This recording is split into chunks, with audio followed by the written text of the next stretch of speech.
et messieurs, bienvenue dans ce plateau spécial. Le Gabon et l'Espagne entretiennent depuis des décennies maintenant de bonnes relations. L'éducation, la santé, la culture, l'économie et même la sécurité sont autant d'axes qui caractérisent cette coopération bilatérale avec l'ambassadeur d'Espagne au Gabon. Nous ferons le point de cette coopération. Monsieur Fernando Alonso Navaridas, merci de nous recevoir. Merci beaucoup, c'est mon plaisir, bien sûr. Alors, monsieur l'ambassadeur, dites-nous d'entrée de jeu, comment se porte l'axe Libreville-Madrid? Bon, très bien, mais comme tout le monde le sait, nous entretenons de très bonnes relations, des relations excellentes aujourd'hui et depuis le moment de l'indépendance. L'Espagne, c'était l'un des premiers pays à, disons, reconnaître le nouveau pays et aussi l'un des pays à avoir une représentation diplomatique très rapidement. Et notre première ambassade et notre premier ambassadeur est venu ici déjà en 1963. Donc ça veut dire que plus de 50 ans se sont écoulés, et presque 60 ans, et dans lesquels nous avons eu une progression très bonne de relations. Sur le plan politique, on remarque que l'Espagne a une représentation diplomatique à Libreville, même la capitale gabonaise. C'est montré là la matérialisation de cette coopération. Oui, voilà, et vous devez aussi prendre en considération qu'au début de nos relations diplomatiques, nous étions des pays voisins, parce que la Guinée équatoriale était encore, une colonie espagnole. Oui, une province espagnole, et à ce moment qui est devenue indépendante par la suite en 1968. Non? Mais bon, donc nous avons été des voisins pendant une courte période de temps. Et après, on a continué à développer nos relations. Non? Il y a toujours un volet politique qui a été marqué par le passé et le présent, par les très étroites relations entre nos chefs d'État. Ouais. Il y avait une profonde amitié, comme vous le savez, avec entre le président Bongo et notre roi Juan Carlos. Oui, il faut le président Omar Bongo déjà. Oui, voilà. Et maintenant, et bien sûr, avec le président et aussi notre roi, Sa Majesté Philippe VI. On remarque d'ailleurs à Libreville que l'une des rues au niveau de la capitale gabonaise porte le nom du roi Juan Carlos. C'est montrer là l'amitié qui pouvait lier les deux hommes. Alors, monsieur l'ambassadeur, si on parlait du secteur éducation, comment se matérialise la coopération à ce niveau-là? Bon, c'est l'un des volets de notre coopération. Il y a, disons, 4 grands axes. Et bien sûr, c'est l'éducation, le monde de la culture. Oui. Et un autre axe serait bien sûr la coopération politique, et la coopération économique et la coopération en matière de sécurité. Et on commence bien sûr par la question de l'éducation, de la culture. Non? Et l'Espagne est un pays qui est connu pour être aussi une puissance culturelle dans le monde entier. Et nous avons une industrie culturelle très importante, nous avons une langue aussi qui est très parlée. Il y a plus de 24 pays où c'est la langue officielle. Il y a aussi environ 500 millions d'habitants qui le parlent comme première langue. Ouais. Et il a eu une progression énorme par tout le monde. Aussi au Gabon. Et le Gabon est l'un des pays en Afrique, et notamment en Afrique centrale, où il y a une présence, une connaissance de l'espagnol très remarquable. Plus de 200 000 Gabonais étudient l'espagnol. Étudient l'espagnol, surtout qu'on le remarque dans les programmes scolaires. Voilà, c'est après l'anglais, bien sûr, c'est la langue la plus étudiée dans votre système éducatif. Donc, depuis toujours, l'Espagne a donné beaucoup d'importance à cet enseignement. Et on a eu par le passé, par exemple, des lecteurs à l'université Omar Bongo, aussi à l'école normale supérieure. On a eu la formation de formateurs en langue de l'école normale supérieure qui sont allés à plusieurs reprises aux universités espagnoles à se former. Et maintenant, on a un programme de l'Institut Cervantes, que, comme vous savez, c'est l'institution que l'Espagne a pour développer une forte présence de l'éducation de l'espagnol et de la connaissance de notre culture.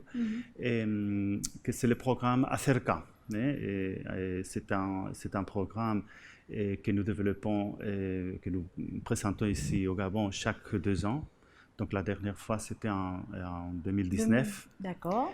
Et là, on a eu pendant plus d'une semaine à l'École normale supérieure une formation de formateurs, de formateurs d'espagnol, de professeurs d'espagnol de l'université et bien sûr des écoles secondaires au Gabon. Alors, est-ce que c'est uniquement l'expertise espagnole qui vient à Libreville ou il y a également les étudiants après ce programme d'une semaine ici à Libreville qui pourraient aller à Madrid ou dans une ville d'Espagne? Et pour l'instant, nous n'avons pas ce type de programme. D'accord. Il y a eu bon, disons, des expériences intéressantes. Et, par le passé, il y a eu par exemple des concours, c'est pas exactement un concours, non? Disons de prix que l'on donnait à l'ambassade pour les meilleurs élèves d'espagnol de l'enseignement secondaire, mais disons que maintenant nos principaux instruments seraient, par exemple, notamment le programme Acerca. Et ceci dit, c'est disons, un pays où la présence de l'espagnol est si importante qu'il ne serait pas une mauvaise idée de pouvoir faire davantage, de pouvoir avoir une présence plus forte et disons plus présente, non, à l'université. Et nous travaillons à l'ambassade pour pouvoir faire ça. En termes de données de recherche, par exemple, est-ce que l'ambassade est ouverte aux étudiants qui sont, par exemple, à l'université Omar Bongo pour consulter les données pour la recherche, pour leurs études? Bon, le monde disons, de la recherche a beaucoup évolué. Non? Nous avions par le passé une bibliothèque à l'ambassade qui était notamment ouverte aux chercheurs, aux étudiants d'espagnol. Mais finalement, maintenant, je crois qu'il y a d'autres outils. L'informatique nous permet vraiment d'avoir accès à la Bibliothèque nationale de Madrid, aux grandes archives historiques, par exemple, si l'on fait des recherches historiques. Et donc, avoir une bibliothèque en tant que telle, nous ne l'avons plus. Et ce que nous avons fait a été de renforcer avec les fonds que nous avions de notre bibliothèque et les fonds des bibliothèques universitaires, des bibliothèques des écoles. Et nous continuons à le faire. Nous continuons à le faire avec des dons réguliers de livres en espagnol, de œuvres. Sur le plan culturel, monsieur l'ambassadeur, on connaît la culture espagnole très riche. Comment elle se matérialise, la coopération, dans ce pan-là? Et nous avons récupéré depuis l'année dernière un concept qui a été ici présenté à plusieurs reprises, le concept des semaines culturelles espagnoles. Non? Donc, en 2019, autour de notre fête nationale, le 12 octobre, on a présenté un spectacle de danse, un spectacle de musique de guitare espagnole et d'autres activités. Et cette année, on avait l'intention de faire pareil. On voulait apporter ici flamenco, on voulait apporter aussi des musiciens espagnols, voir d'autres manifestations culturelles. Mais finalement, avec le Covid, c'était pas possible de le faire en octobre. Ça a été difficile avec la crise sanitaire. Mais nous avons l'intention, on va voir si c'est possible parce qu'encore il y a une grande incertitude. Nous avons convoqué disons, au grand choral de Libreville qui chante dans les diverses paroisses. On leur a proposé un concours de chant de Noël espagnol classique.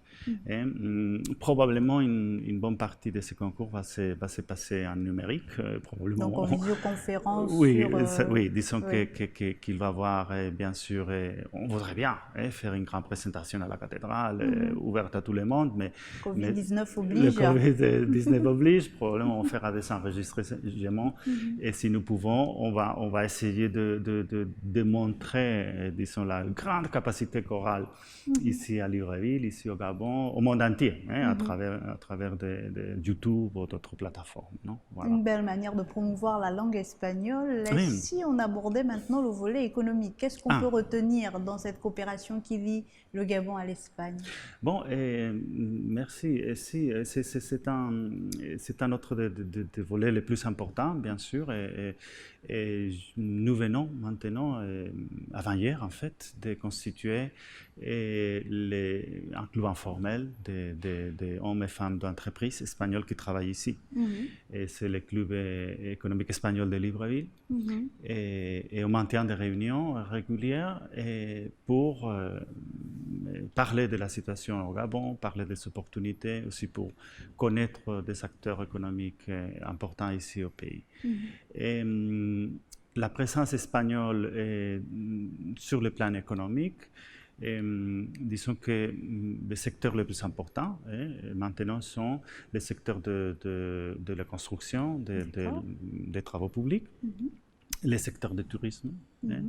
Et il y a aussi les secteurs de services, notamment les services de santé et d'autres services, des services aux entreprises. Non? Donc il y a plusieurs compagnies qui appartiennent à des Espagnols qui sont déjà établis ici, non? Et voilà, donc, qui travaillent depuis très longtemps. Alors au niveau de la santé et du tourisme, par exemple, est-ce qu'il y a un transfert de compétences pour améliorer ce qu'il y a également au niveau local, les connaissances qu'il y a au niveau local? Oui, précisément.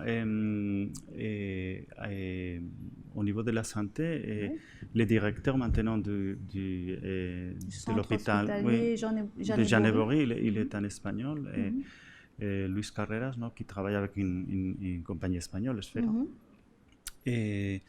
Et qui, bon, disons, il a pu mener l'hôpital à un très bon niveau. Il est très reconnu, je crois, ici maintenant. Et bon, je me réjouis un peu, bien sûr, de son succès. Et voilà, non, c'est un secteur que l'on voudrait bien que ça continue et que ça marche bien. À ce niveau-là, est-ce qu'on ressent quand même la particularité ou les spécificités du système de santé espagnol qui sont retransmises au niveau du Gabon? Bon, et là, oui, justement, avec le Covid, nous avons fait, ensemble avec l'Union européenne, un partenariat avec l'hôpital Janeborri.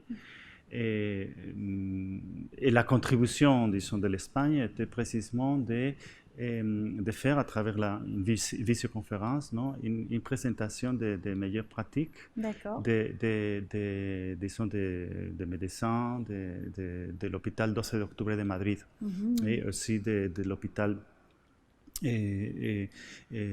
Valdebron de Barcelone.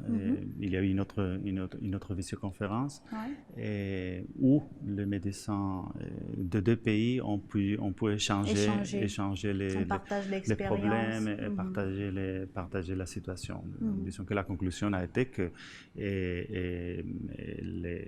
les systèmes sanitaires gabonais se portaient très très très bien, et qui avaient des protocoles très bons, très bien. Non? Donc, bon, finalement, on voit que les résultats sont excellents ici au Gabon. Est-ce que ça n'a pas été difficile, vous, puisque c'est quand même un Espagnol qui est à la tête du centre hospitalier universitaire de Janeborri, mère-enfant, pendant la crise Covid-19, est-ce que vous avez eu des retours par rapport, par exemple, aux mères qui venaient accoucher? Est-ce qu'ils n'étaient pas un peu débordés avec le nombre de personnes, puisqu'il ne fallait pas, il fallait gérer? Bon, ça vous pouvez lui demander. D'accord. Je crois que vous allez faire aussi. À votre niveau, vous n'avez pas... Non, je veux dire que je crois qu'ils ont fait une très bonne gestion. Mais je ne connais pas exactement les détails de ce qui Alors, a au été niveau fait, du tourisme, voilà, qu'est-ce qu'on peut retenir, puisque vous avez dit que c'est l'un des secteurs également à l'intérieur duquel l'Espagne est réellement présente. Qu'est-ce qu'on peut retenir? Dans quelle zone ou quels sont les axes où vous intervenez précisément au Gabon? Bon, nous avons proposé déjà au gouvernement gabonais toute notre collaboration. Et nous avons un accord de coopération en matière touristique qui date de 1990 déjà. Quand même. Oui, non, 95, pardon. D'accord. Et nous voulons faire développer disons, cet accord avec une feuille de route que nous avons proposée déjà au gouvernement. C'est vrai que la situation du Covid A freiné affecte, beaucoup oui, d'activités. oui, disons, Et affecte beaucoup de secteurs. oui, et a touché spécialement le secteur tourisme. J'ai eu l'occasion aussi de parler ici avec les professionnels du tourisme, non, pour mieux connaître quelle est la situation, quels sont leurs besoins, quelles sont, disons, leurs priorités, non? Et c'est un secteur très, très touché. Ceci dit, nous voyons que c'est un secteur qui a un grand avenir. Oui, beaucoup. Parce que le Gabon est une destination qui offre des expériences et, très spécifiques, des expériences uniques, avec des parcs naturels, avec un tourisme ethnographique, on peut dire, un tourisme de nature, voire d'aventure parfois, et des paysages qui sont vraiment vierge presque, non? Il y a la sensation vraiment D'être dans un monde assez naturel qui n'a pas oui, encore voilà. connu les dégâts de tout ce qui est dégradation de l'environnement. Mais quelle sera alors Oui. la contribution de l'Espagne dans toute Oui. cette gestion du secteur touristique? Quelle sera la particularité? Parce qu'il y a aussi d'autres investisseurs qui sont intéressés par rapport à ce Oui. secteur. Pourquoi vous faire confiance à vous, l'Espagne, plutôt qu'à un autre? Et bon, pourquoi faire confiance à l'Espagne en matière de tourisme? Et bon, parce que peut-être nous sommes les pays les plus compétitifs en matière de tourisme. Nous avons une offre de tourisme, disons, Très très varié, sérieuse, oui, d'accord. très compétitive. Et nous avons, disons, une grande sophistication au niveau de la définition, par exemple, des produits touristiques, de comment les présenter au public dans les médias, de comment construire, par exemple, une image touristique du pays, faire évoluer les projets, disons, commencer avec le tourisme maintenant. Ici, le tourisme le plus important économiquement, c'est le tourisme d'affaires. Oui. Mais bon, ça peut évoluer. Vous pouvez faire, vous avez d'autres potentialités, d'autres produits que vous pouvez développer. Là, nous pouvons vous aider. Nous pouvons vous aider et nous avons déjà proposé au gouvernement disons, les connaissances de nos techniciens, de nos experts, comment faire, non, pour faire évoluer un peu pour produire, non, un produit touristique Gabon efficace et très attractif. Non? Attractif, oui. Monsieur Oui, l'ambassadeur, est-ce qu'il y aurait d'autres secteurs d'investissement pour lesquels l'Espagne pourrait être intéressée au niveau du Gabon? Ici, bon, un peu pour terminer sur la question d'investissement, je crois qu'il s'ouvre toujours une opportunité pour les opérateurs. Par exemple, s'il y a un développement de réseaux hôteliers dans les parcs naturels, je crois que ça peut attirer pas seulement l'intérêt des opérateurs espagnols, des investisseurs espagnols, mais d'autres investisseurs internationaux. Non? Et voilà. Et aussi, nous avons ici une entreprise qui travaille depuis très longtemps, qui travaille aussi dans la coopération pour faire un modèle de tourisme durable et important. Et je crois puisque les notions d'écologie sont d'actualité en ce moment. Voilà. Donc là, il y a en même temps un travail de tourisme, non? Mais aussi de construction de réseaux sociaux pour que le tourisme écologique, pour le tourisme de découverte, disons, de la forêt et des animaux, soit durable, non? Qui donne des racines un peu aux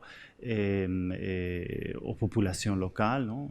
Il y a une compagnie qui s'appelle Gabon Untouched, qui est aussi, et en même temps, il y a une fondation, Gabon Untouched, qui précisément fait ce travail de base, non? Dans l'arrière-pays, dans les endroits, non? Où il y a des petites populations, mais qui peut avoir un avenir. et avec un tourisme à la fois de conservation et d'aventure, de nature, etc. En tout cas, les potentialités sont là. Le Gabon accueille beaucoup d'investisseurs. Le volet sécuritaire, Monsieur l'ambassadeur, est tout aussi important dans cette coopération bilatérale. Comment vous intervenez sur le plan sécuritaire? Oui, bon, l'Espagne a un compromis très concret et très sérieux avec la sécurité de l'Afrique en général. En général. Et bon, nous sommes même un pays africain, on peut dire, parce que les îles Canaries appartiennent au continent africain. Elles sont des îles espagnoles, mais qui sont au large de la côte du continent africain. Et donc, pour nous, tous les flux migratoires, par exemple, sont une question de sécurité très importante. Et tout ce qui peut avoir avec les trafics illégaux, et qui utilisent l'Afrique comme disons, schéma pour arriver en Europe à travers l'Espagne. Comme plaque tournante. Oui. Et aussi la protection, par exemple, des voies commerciales. Et notamment, il y a depuis quelques années un problème de sécurité dans le golfe de Guinée avec une piraterie que l'on voit dans les journaux. Malheureusement, assez souvent. Non? Donc à ce niveau-là, vous apportez votre aide techniquement, logistiquement? Oui, bon, nous avons disons, un déploiement régulier de nos patrouilleurs qui viennent ici 2 fois par an, au moins, et qui traversent, disons, qui passent autour du golfe de Guinée jusqu'à la Namibie, et normalement aussi, et s'arrêtent ici au Gabon. C'est vrai que cette année, c'est comme sur tous les autres plans, une année très spéciale, et on va avoir probablement une visite. Normalement, on a 2 visites. Et voilà, mais lors de ces visites, nous avons aussi un contact très serré avec le ministère de la Défense. On fait des programmes de formation conjointe. Ah, quand même, vous apportez de la formation aux militaires gabonais et à d'autres militaires au niveau de l'Afrique. Voilà. Et aussi, nous avons, à part ça, à part la présence de nos bateaux de surveillance, et nous avons des programmes de formation ici dans notre école de guerre, notre école d'état-major, qui sont ouverts aux étudiants, disons, militaires de gradation, d'autres gradations gabonais. C'est le cas maintenant. Je crois qu'il y a quelques étudiants qui sont dans nos écoles, ici et là à Madrid. Et sur le plan, par exemple, de missions de sécurité en Afrique, l'Espagne est aussi très présente. En République centrafricaine, au niveau du Mali, au Niger, au Sahel. Oui, voilà. Et normalement, nous sommes l'un des pays les plus, avec un compromis le plus important de l'Union européenne ici en Afrique en matière de sécurité. Comme je vous ai expliqué, toutes les questions de sécurité en Afrique nous touchent directement. Donc, nous avons une présence militaire dans diverses opérations et aussi ici au Gabon, nous avons eu un appui de ces missions et un détachement, le détachement de l'armée de l'air qui a été ici 7 ans. Ils sont répartis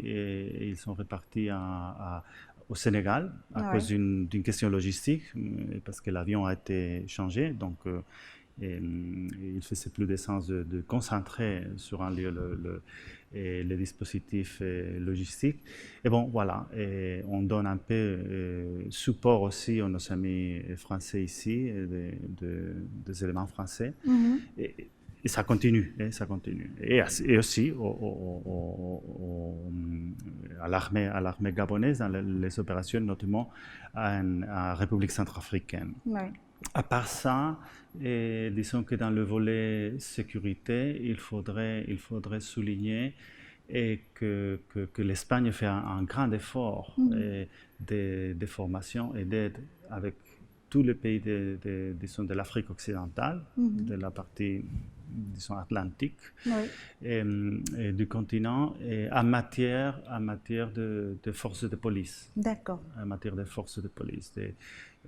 formation, soutien, etc.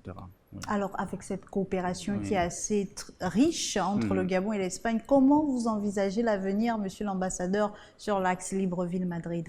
Bon, je me réjouis de voir dans les 2 années que je suis ici et comme ambassadeur, de voir que nous avons un climat pour les relations bilatérales qui est excellent et nous n'avons pas de problèmes bilatéraux, bien sûr. Nous sommes très alignés dans beaucoup de questions multilatérales, dans quelques visions, par exemple, sur le futur de la planète, les questions environnementales notamment. Je vois par exemple, il y a des initiatives que nous trouvons très intéressantes, comme par exemple récemment les stratégies pour la réduction d'inégalités hommes-femmes. Vous savez, l'Espagne est probablement l'un des pays du monde qui vraiment pousse pour faire avancer ces dossiers. Femmes, pour l'égalité des sexes. Voilà. Donc il y a beaucoup de choses où l'on voit qu'il y a un travail conjoint, il y a des objectifs qui sont là, qui nous appartiennent à nous deux. Et j'espère contribuer dans la mesure de mes possibilités à faire que notre coopération soit plus étroite, plus riche, et comme toujours, très, très cordiale. Merci à vous, Fernando Alonso Navarridas, pour toutes ces précisions et tous ces éclaircissements. Merci, Monsieur l'ambassadeur d'Espagne au Gabon, d'avoir répondu à nos questions. Merci beaucoup, merci beaucoup. Et merci à vous, chers téléspectateurs. Je vous retrouve très vite sur Gabon 24.